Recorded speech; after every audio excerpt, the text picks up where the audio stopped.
حامداً و مصلیاً مستعیناً باللہ۔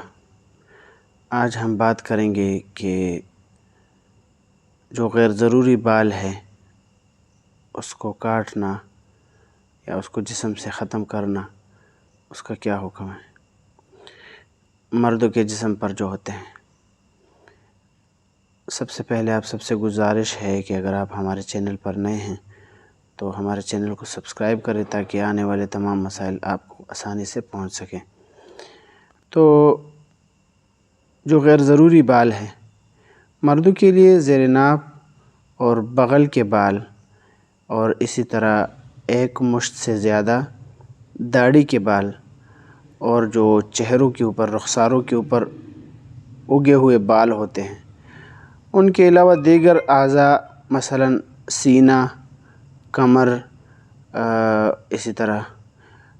ان سب کو جو ہے وہ باقی جو بال ہے، سینہ اور کمر کے جو بال ہیں، اس کا کاٹنا ناپسندیدہ ہے، یعنی شریعت کے اندر جو ہے اس کو ناپسندیدہ کہا گیا ہے۔ اور جیسے کہ شامی کے اندر لکھا ہے، جلد نمبر 6 صفحہ نمبر 207 ہیں، تو اس کے اندر صراحت کے ساتھ لکھا ہے وفی حلق شعر الصدر والظہر ترک الادب کذا فی القنیہ، اور اسی طرح کتاب الحظر والاباحت کے اندر جلد نمبر 6 صفحہ نمبر 207 کے اندر یہ صراحت کے ساتھ لکھا ہے، تو لہٰذا اس سے معنی فرمایا ہے کہ یہ ادب کے خلاف ہے۔ تو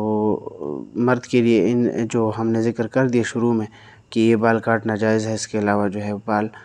جسم سے جو ہے وہ کاٹنا یا ختم کرنا ادب کے خلاف ہے، تو اس سے احتراز کرنا چاہیے۔